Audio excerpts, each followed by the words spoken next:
A little bit early, guys, and I'm not quite ready just yet. So bear me 1 second. I literally pressed the button by mistake, and that right there tells you how unprepared I am for this right here. Let me just get this right. 1 sec. All right. So I need to get a few screens ready before we get going with this, and make sure that this is all connected through. Yes, it is. I want my audio going through there. Sorry, guys, I clicked the live button by mistake. So I'm still lining up all of the bits that I need to go through with you guys for this live stream. And I know that there will be people who will be looking at the thumbnail thinking, why are you delving into politics? Politics is related to money, and I want to talk about 3 specific things in the pledge that Rishi Sunak made yesterday. And I want to address, or at least maybe scrutinize a little bit, whether or not some of those promises are actually viable. Can he pull those off? What do the forecasts actually say? Is it possible? That's what I want to go through. But bear with me 1 minute, because I do have some technical issues right here, right now, because I need to share my screen in order to do this properly. And it wouldn't. And there we go. There we go. Okay. Let me make sure that this is actually going to work. Yep, this is the right one. Okay. So I'm going to play the clip of Rishi's pledges, essentially. And I'm going to come back and talk about the 3 pledges around the economy that he's made.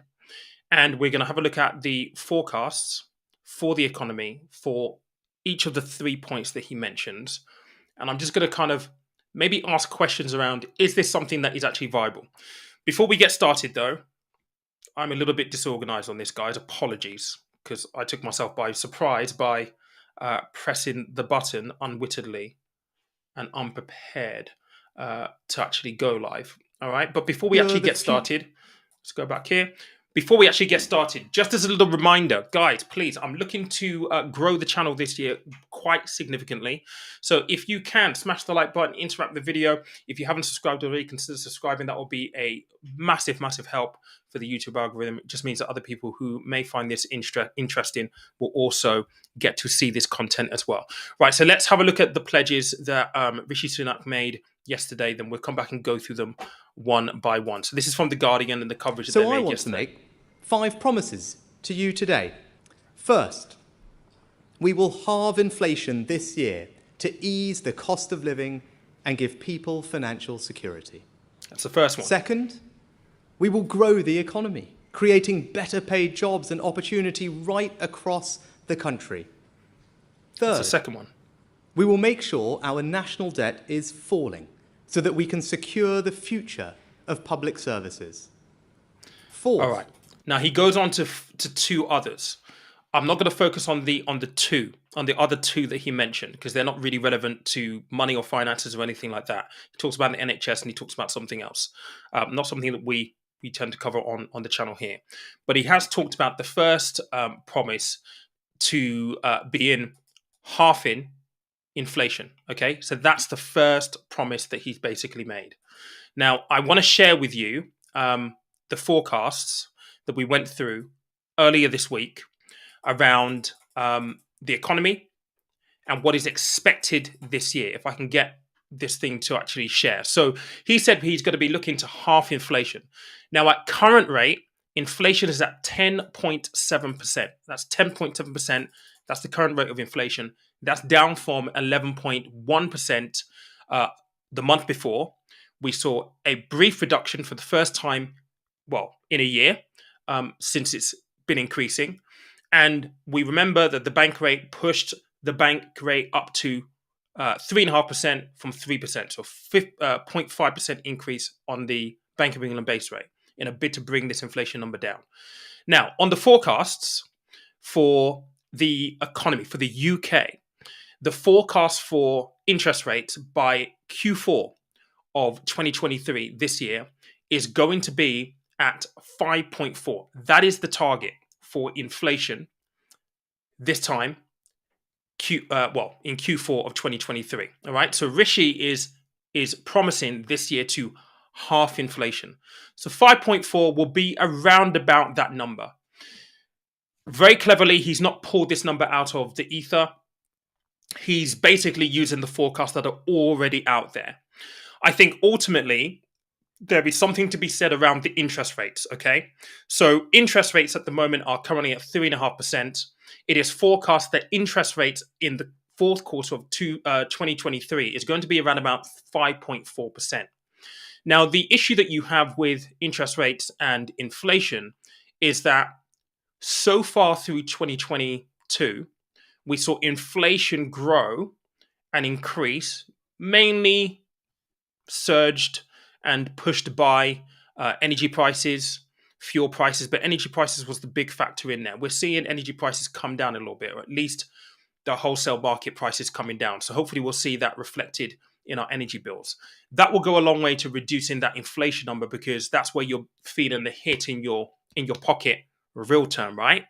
But interest rates are forecast to be at 5.2% by the time we get to Q4 2023. Now the question is, will the combination of factors that have pushed inflation to the point where they are right now work in favor or in tandem with interest rates for inflation to come down to 5.4% as forecast in Q3? We don't know. We're going to have to wait and see. But there is going to have to be a lot that actually goes right in the short term in order for this all to come to fruition.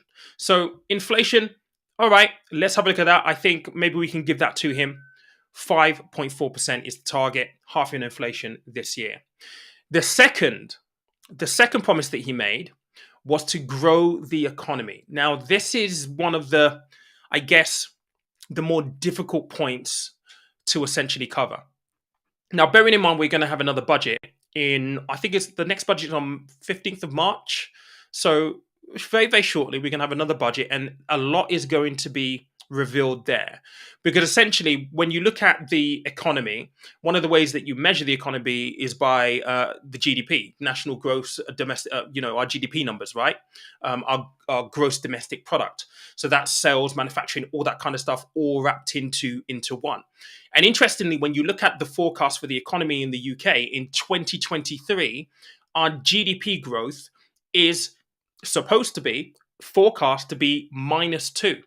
So when we start looking at all of the factors that come into this, this is where the job gets really, really tricky.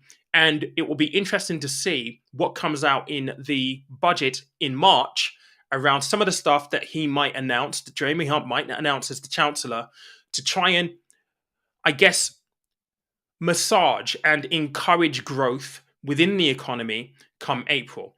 Other factors that I think that are going to be a real telling point will be unemployment numbers.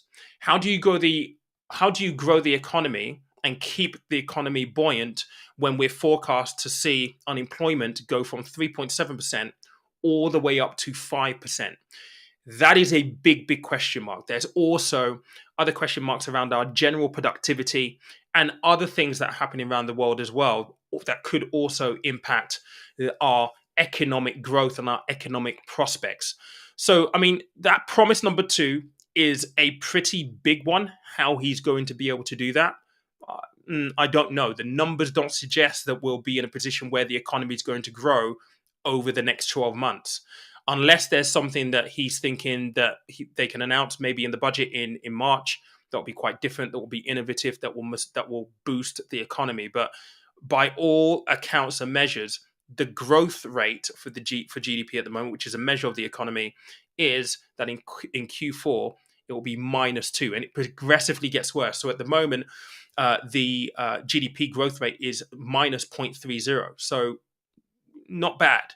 But, Q1, -0.22, Q2, -0.19, same in Q3, then in Q4, -2%. Q2, 1.9, Q3, -1.9, and then in Q4, -2. I would show you this, but I can't share the screen because I can't click on the share function here. So that would be interesting. The third thing that he said here was national debt. get national debt falling. Now, what he means by this, I don't really understand. I mean, our national debt as a country is at 2.7 trillion pounds right now. I mean, if you look at our national debt increases by £5,170 per second. It's pretty staggering. It's absolutely nuts. So, is he talking about that number? Probably not. If he's talking about, just managing the country's finances a little bit better, then some of the stuff that was introduced in the last budget may actually come into play here. Because what you have to do in a situation where you're running in deficit, and currently, according to the numbers, when we look at our national debt, we are running a deficit right now. I mean, our debt at the moment is 97.4% of our gross domestic product, our GDP. That is not a great place to be. The forecast by the end of Q4 is that we'll be at 107% of our gross domestic product, which means that essentially our debt outweighs the amount of money that we're able to make as an economy. That's not a good measure. But if he's talking about, trying to run, I guess, finances in a more manageable way, some of the stuff that has already been introduced will help towards that, because essentially what you need to do is you need to raise taxes, which he has done. So from April, we're going to start to see capital gains tax get reduced. We're also going to see some of the allowances also take a hit when it comes to investing. We're going to see corporation tax increase. There's a number of measures on the tax side that will come into force in April. So that will help it. The other thing that you have to do alongside raising taxes and bringing more money in is you actually have to reduce spending. We know that is something that has also been introduced, although it wasn't as draconian as people thought it was going to be. So it wasn't, I guess it depends on your views, it wasn't a massive austerity announcement that we heard with Jeremy Hunt at the last budget. Whether that will change in March is going to be the big question. But underlying all of that, if you think about the situation that we're facing at the moment, we've got rail strikes right now. We've got NHS strikes, because what inflation has done, it's made people realize that actually it's difficult to make ends meet. It was already difficult before inflation kicked in, started to, stifle people even more. And so now for public services, I mean, teachers, NHS, public servants, across different sectors, there is this action going on at the moment asking for more money. I think the NHS, we're asking for like a 9%, and they're saying that it's not sustainable. The government can't afford it.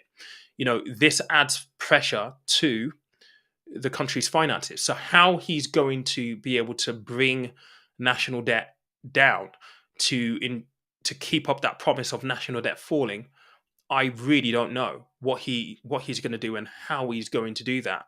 It'll be interesting to see what comes out in the budget come March. Is there going to be anything new, anything innovative?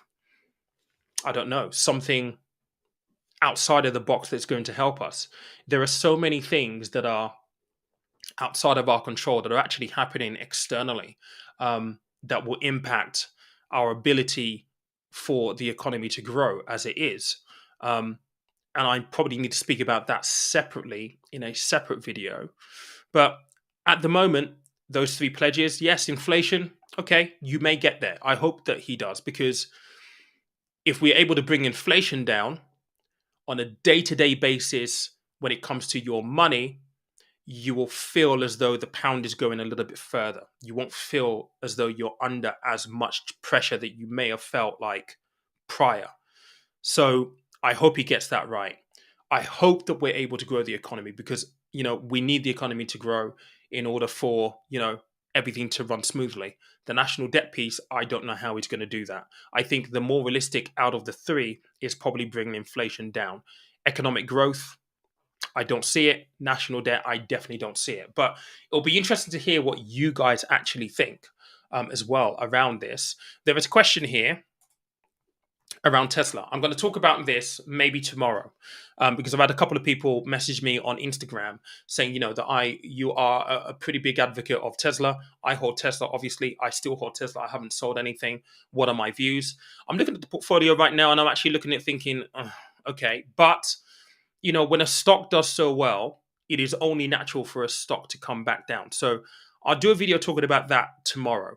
We know that they missed their delivery numbers. Is that a good thing? Is that a bad thing? I think we need to take a step back and look at the wider market and look at the wider picture.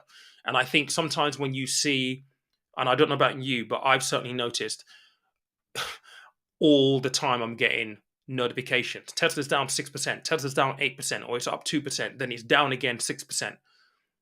This is what happens when you're investing. So I will talk about that tomorrow. So join in on the live tomorrow evening, where we can get into that detail. I want to say really a big thank you to everyone for the video for yesterday. Lots of support. I'm really excited. Thank you so much, everyone. Really, you guys have been amazing. This video is a little bit out of the general format of what I talk about, but that's what I said I wanted to do this year. I want to branch out a little bit. Whilst many people will be annoyed that I'm talking about a political topic, is it really political? No, it's not, because it still relates to money. It relates to your money. It relates to my money. And so as long as it relates, I will talk about it. There's no point getting in the comment section telling me, don't talk about politics, Pete. It's related to money. So I'm going to talk about politics, and I actually enjoy a little bit of it as well. Hello to Marius in here. Hello to Andy. How you doing? Aiden, thank you very much for joining. Food Dweller, thank you for joining. I will see you guys tomorrow. We'll talk a little bit about Tesla, and I'll give you a few of my thoughts on what's going on. I'm not going to be selling, I guess. No surprise there. But guys, have a good evening. Cheers. And I can't even click the button to end the stream. I don't know what's going on with it's got to be my browser. This has been happening now for the last couple of days. So you may be stuck with me until I'm able to end this stream. I have to go into YouTube. I have to go into my studio. Hopefully I can click on this. Is it working? I'm stuck. You're stuck with me. You're stuck with me, unfortunately. Right, okay. Let's see. Will it work? Will it work? I think I found it. There we go.